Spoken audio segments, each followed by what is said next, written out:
I was actually in finance right out of college. So I Wow. went from finance to beauty is really interesting. But my mother was a makeup artist.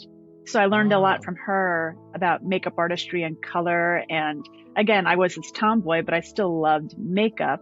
I quit my job at Merrill Lynch in my mid 20s, and to my parents' dismay, they said, please don't, don't leave your 401k behind. And I decided to go out on my own. And I mean, this was in the mid to late 90s, when there weren't many female entrepreneurs that I knew about, but I knew that I loved mm, makeup and I wanted to.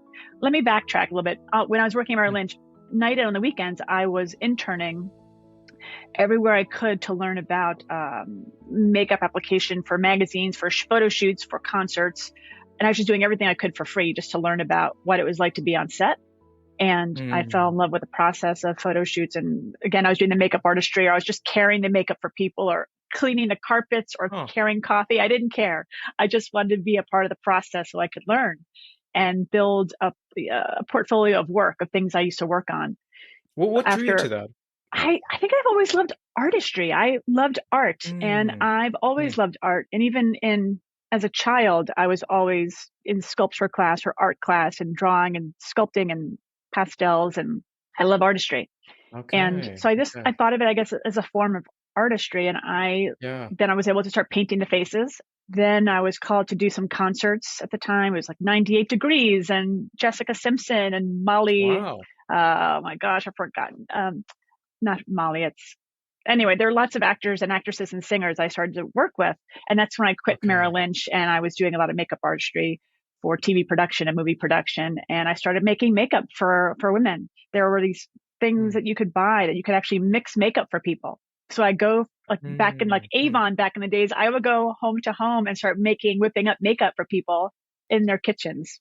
So, yeah, that was the beginning of wanting to get more involved in makeup. And then on a fluke, a friend of mine was a TV producer in ABC affiliate. I was living in Florida at the time, and he Mm. knew that I was doing makeup artistry for these artists. And he said, I need you to come on air with your makeup kit and talk about what you're using on these celebrities because our actual guests fell through. And to be honest, I cursed at him. I'm not going to say it, but I cursed. I said, absolutely not. There's no way I'm Okay. going on TV to talk about that. I do the makeup for the people on TV. And, this is back in the day when there weren't people really on TV except for the anchors that were on TV. So he threw me in front of the camera. I wound up saying yes. And that segment has led me down a path where I've been on TV almost 27 years every single month since. So Wow. Wow. it Wow. changed Wow. everything for me because that segment then turned into a weekly segment. And then people were Okay. calling the studio saying, why is she talking about these products? I've never heard of them. You can't find them Uh-huh. anywhere. And this was pre-Sephora and pre-Ulta days. So you could only find products in a department store. Okay. So it kind of gave me this idea. If I could use the TV segment now as this educational tool, what if I opened a store that could be my sales channel? And that's what I did. And everyone said, don't quit your day job. It's the dumbest idea they've ever heard. No one's going to leave a department store to buy beauty products. And I did it anyway. I had $30,000 in savings and said, I'm going to try this. And what do I have to lose? But I felt it so badly in my gut. I just felt like this would be something important and meaningful. So I took the leap and I did Yeah. it in Wow. 1997. Wow. Wow. Wow. Yeah. And because you were making these products yourself, right? You were mixing them At the yourself and beginning, I was. So when I opened Beauty Bar, then I was bringing in brands, very popular brands, L'Occitane, Fresh. These are very popular beauty brands that were just starting out the same time I was. oh So I wow. was the ability to just kind of say, I'm going to sell these products. I didn't know how to sell beauty products, but I wanted to create a space, Brandon, that made people feel comfortable and welcome. Yeah. So I was creating a space for biophilic design without having a title for it or a word for what I was trying to describe. So I was putting in wood features, hanging up shelves where I got at Home Depot. Like everything was made from. I either grabbed it from my home or my parents helped me hang things from Home Depot just to decorate, hand paint to the store itself. And the business really exploded. It took around a year for people to understand what an apothecary was, because the Okay. brands were really so new and unheard of. And I had men's products and no one had ever bought men's specific products yet. So I wasn't making Mm. any of this anymore. These were all brands that were available around the globe that I was bringing in to sell. Okay. But you were say more about the biophilic design. How did that component come into your sets, or how else were you incorporating it? was interesting time because again, I was in my 20s and I was just going off what I felt. And I really wanted a space for all to be welcome. All people of all ages, of all backgrounds, just to come and be welcome and feel comfortable and Mm. not feel like they're being sold to. But I wanted people just to be and not do. I just want people to feel like they Mm. could be there and not have to shop, but they could converse with others that were there. And so I always said, like, it was like my living room. Yeah. People could come in and they introduced me to out of town, neighbors and friends and family members. And it was this beautiful space that was warm. I had green on the wall. As I grew the business, I opened more locations. So I was able to open or move my first store into a bigger location, and that became my flagship headquarters. And I remember, Brandon, people would come in, like experts. Again, I was in my late 20s, early 30s then, and they would say, Jennifer, you're doing all this wrong. You're putting way too much emphasis on the space. And you should. I was shoulded to death. You should have a chandelier. You should make the walls pink. You should, you should, you should. And thankfully, Brandon, I didn't have any investors, so it was up to me. I could make all the Mm. decisions myself. And I was able to say, no, I feel this in my gut. I want to keep it. I want the slate walls. I want the green. I want plants. I want Mm. water features. And I had a friend of mine that worked at a radio station. So he kind of put this sound beats together that were very unique. So it Okay. was almost like binaural beats. So it was a mix of music that was very temporary, but from Europe, mixed with nature sounds and Mm. different beats that he would form. And people would say, can we buy your music? And I'd say, no, I can't. I can't sell you. I wish I could. I even have like one of the CDs still here. I still have one. But Okay. he made hundreds of them for me. So we had a very unique sound.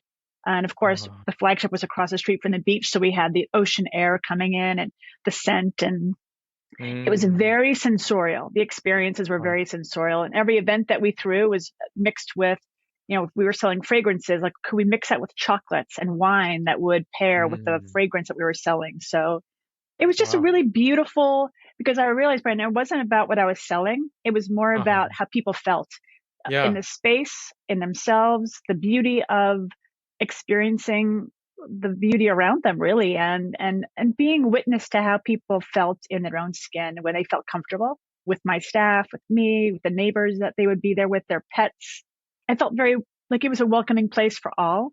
And especially Yeah. having a twin sister with disabilities, I wanted to make sure that everyone could access. It was a gift. I felt like it was a gift to have this for myself. And I'm just so lucky that I got to Mm. live like that for as long as I did. I really enjoyed. It was hard. I mean, don't get me wrong. It was very Yeah. hard Yeah. Yeah. to Yeah. grow a Yeah. business that no one had ever heard of and to try to do something new that wasn't normal or no one had really seen before. But then it became a great online business. We had multiple locations and had quite a few staff members, and we grew it. And it was really a nice time. It was really a nice time. Yeah. Well, it sounds like it's also almost like you wanted to share a gift that you'd been given, right? And to make, I mean, that this whole Mm. desire to make other people feel welcome is, I think, a reflection of you can't make other people feel welcome unless you yourself feel at home, right? And so Mm. there is a sense in which what you want to convey is a gift rather than create some kind of gimmick, right? That'll make people buy more Yes. stuff. And Yes. did you Yeah. Oh my gosh. sorry, Exactly. did you lose something in the transition to the online space then? Like, were you Well, still the able to online create some space, kind of hospitable? yeah, it was actually, so I had the online space just a year after I opened. So thankfully, my little sister at the Ah, time okay. had a boyfriend that was very, I mean, again, this was late 90s and everything was so new. And so there really wasn't anything online yet. So we were one of the very first online retailers of beauty. Hmm. So growing that was kind of in tandem with the store itself. So I was able to kind of story tell. I love photography. I love art. So I was always taking photos of the products I'd sell and put them in different ways. So then the brand started hiring me to either buy our photography or use our photography in their ad campaigns because they love them so much. So it's all about storytelling. I always say I never sold a thing in my life. I just told stories all day long. So it was Okay. really Okay. fun. People resonated with certain things because I said, oh, this was created in the French, in Switzerland, or this was a lavender field in France, and it was created by those who are blind. And that's why the packaging has Mm. Braille on it. And so when people resonated with stories, it changed the whole dynamic of why. So when people really know the story of where they come from and why, it changes everything. Wow. Wow. Fantastic. Well, talk about your journey from there to walk with Walsh and the walking. I mean, how did that transition come about and what inspired that change? Yeah. I was in Florida. I sold my company up to a business up here in New York. So I left my 14, 15 years living in Florida to come back. So I'm from New York originally, but here I am now at 40 years old coming back and really starting over when I thought I was just going to be here for a year selling Beauty Bar. It was Mm. going to be a year-long transition for the buyout. And that was 14 years ago. So I'm still in New York, obviously. And it was really interesting because honestly, it was a very hard time. It was I think, the most tumultuous year of my life, selling the company and going through a divorce and moving 1,000 miles away from what I had had. I had a great community. My family was living in Florida. It was really hard and I was having some hard moments. So I would go for a walk in Central Park every day with my dog and we would walk for an hour or more, depending on the Mm. day. And I really just, it made me feel good. I felt comforted in these walls of Central Park where I felt there were no lawyers. There's no one coming at me for anything because it was really a challenging time in my life. And I thought, oh my God, I'm 40. What am I doing? I've changed everything. And what have I done? Have I made the biggest mistake? But I knew I had to sell the company for lots of reasons. Mm. But then I worked for some CPG brands. I went overseas in Amsterdam, worked there for a client, and I've consulted for brands all over the world for beauty and how do they Yeah. tell their stories. Story is really important to me. Art's very important. Yeah. And how do we feel?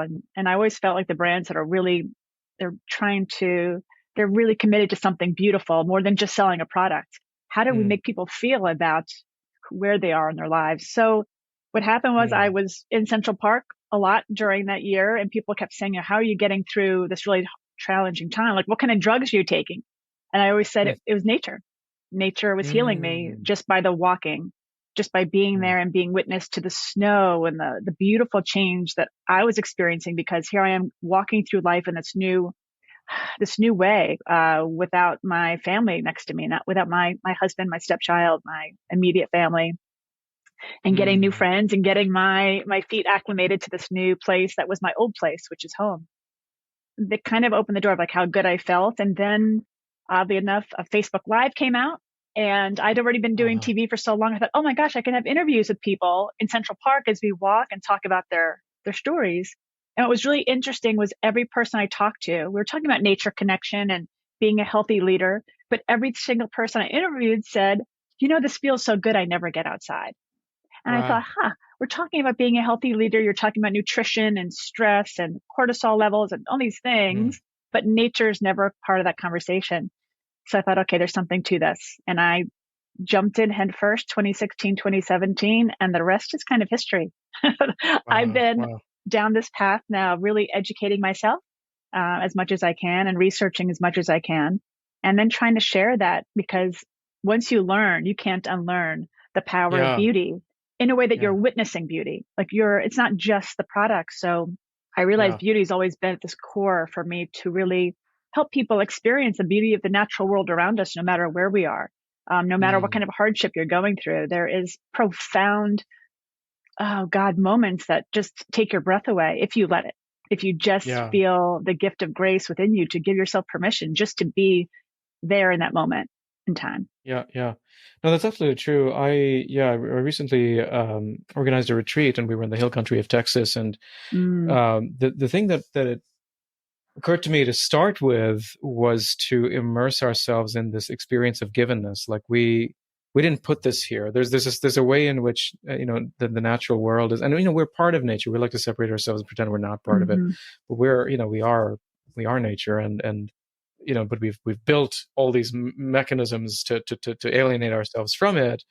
And of course there's like sunburns and mosquitoes and all kinds of other things that Of also course. don't help, Yeah, but just just the very fact of like being in a place where you can acknowledge and recognize I didn't put this here and there's something I'm made of this stuff, and to sort of in some sense to be back in communion with it yeah, seems that's really vital. beautiful. And It is yeah, vital. so That's it seems like exactly the word. That's exactly the word. It's vital because without it, we're not well. We are unwell. yeah, And, yeah, brain health is such a big part of that because we are so separate from what is life giving, what is soul mm, giving, what is heart giving, because we're so in our four walls so often and we're so attached to our tech that we don't give ourselves that permission to just be.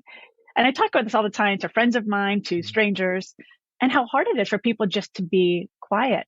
And I find that fascinating because especially since COVID, my life became very quiet here in New York City, as many did, but I really Yeah. was able to witness this profound beauty in the midst of chaos during that year of taking photos. I photographed almost every day of what's the New York City, Mm, what it was like to mm, be here. And I walked the island of Manhattan or ran it every day. And mm, it was just, it was hard to get to walk through, but I realized that cadence between my heart and my mind and the breath I was taking, and witness like the architecture that I never really mm. noticed as a New Yorker growing up here and coming back here. I never noticed it because we're in such a frenetic space here, that busyness of your chaos, you're running from one thing to another, but you never bear witness to the beauty that we're given in that moment. Yeah. So all of a sudden, that peeling back of the layers, I was able to see for the first time with like brand new eyes. It was Yeah. an interesting time.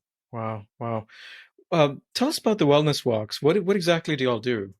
Yeah, it's akin to forest bathing. So if you know what forest Okay. bathing is, it's very similar to Shinrin-yoku. But I didn't want to call it, I'm not a certified forest bather, but I've studied under Dr. Lee and I've read every one of his books. I've spoken to him on countless occasions.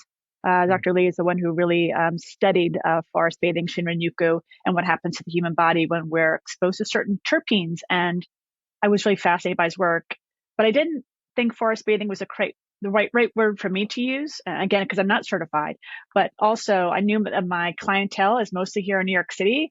And yeah. when, people are asked to hug trees or touch water, I know many New Yorkers do not want to touch water or hug trees. So it's like, it's baby steps, Brandon. I was like, okay, Yeah. you can touch a tree. You don't have to hug it, but you can touch Yeah. the plants, touch the Mm, living things around us because we're so afraid to touch anything. So the wellness walks were really just a way I kind of call them my classroom. So it's a mindfulness walk. It's a slow walk. It can be anywhere from a half an hour to 2 hours, depending on who wants to walk, but it's usually hotel groups, corporate clients, individuals, activations for brands, whether it be a shoe company or what have you, or beauty company that want to get people outside. So it's a way for me just to kind of educate with people like what's happening to the human body and the brain when we do experience beauty. What is it that's bringing in this calmness that's coming over us? So thankfully, I had been studying for so long about the brain on beauty, the brain on nature, what's yeah. going on. It's been so when I get to do that, I love hearing the oohs and ahs, saying, "Oh, I knew it always felt good, but no one ever told me why." So I'm basically giving them permission. That's what I feel like I've always been, just able to be that conduit to giving people permission to slow down and take witness of what they're feeling in their bodies. Beauty at Work is brought to you by Templeton Religion Trust. If you enjoyed this clip, go check out the full episode. And please take a moment to subscribe and leave us a review. It really helps get the word out about the show. Thanks, and see you next time.